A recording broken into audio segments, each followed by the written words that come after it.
ભરૂચ જિલ્લામાં હાથીપગો રોગે દેખા દેતા ડિસ્ટ્રિક્ટ હેલ્થ સોસાયટી ભરૂચ દ્વારા રાષ્ટ્રીય હાથીપગો નિર્મૂલન કાર્યક્રમ હેઠળ જનજાગૃતિ અભિયાન શરૂ કરવામાં આવ્યું છે, જે અંતર્ગત નેત્રંગ ખાતે જનજાગૃતિ રેલીનું આયોજન કરાયું હતું।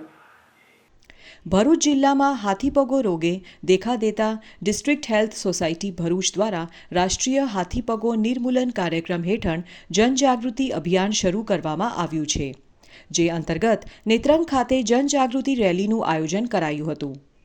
નેત્રંગ તાલુકા આરોગ્ય વિભાગના અધિકારી ડોક્ટર A.N. સિંઘની સીધી દેખરેખ હેઠળ નેત્રંગ તાલુકામાં જનજાગૃતિ અભિયાન હેઠળ અનેક કાર્યક્રમો ચાલી રહ્યા છે, જેના ભાગરૂપે નેત્રંગના સામૂહિક આરોગ્ય કેન્દ્ર ખાતે આરોગ્ય વિભાગમાં કર્મચારીઓ થકી બેનરો સાથે સૂત્રચાર સાથે નગરના મુખ્ય માર્ગ પર જનજાગૃતિ રેલી યોજવામાં આવી હતી।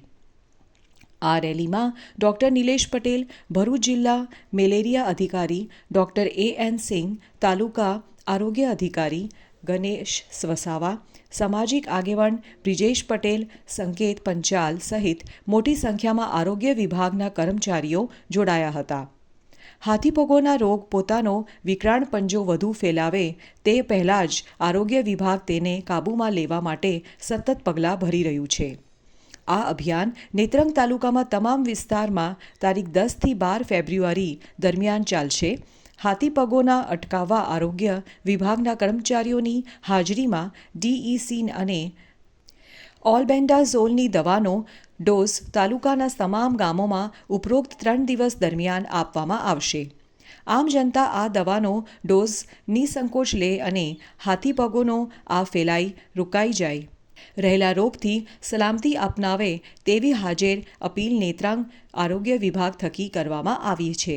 હાથીપગા નિર્મૂલન અભિયાન 2027 અંતર્ગત આપણે આપણા વિસ્તારમાં હાથીપગાનું નિર્મૂલન કરવાનું હોય તો એ માટે 10, 11 અને 12 આ 3 દિવસ આપણા વિસ્તારમાં આપણા ઘરે અમારા આરોગ્ય કર્મચારી આવશે અને એ આપણને ડાઇથાઇલ કાર્બામેઝિન, DEC અને આલ્બેન્ડાઝોલ એ 2 ગોળી આપશે, ગળાવશે તમને।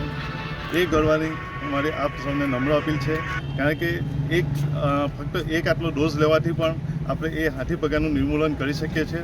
અને હાથીપગાનું નિર્મૂલન એટલા માટે જરૂરી છે કે આ જે હાથીપગો છે એ પરોપજીવી કૃમિના કારણે થાય છે, જે શરૂઆતમાં તો આપણને કોઈ અસર થતી નથી, પણ 5-6 વર્ષો પછી જ્યારે હાથીપગો થાય છે ત્યારે એનો કોઈ ઈલાજ થતો નથી। તો એટલા માટે જો આપણે એક જ ડોઝ ફરજિયાત લેવામાં આવે તો આપણે આનું નિર્મૂલન અટકાવી શકીએ।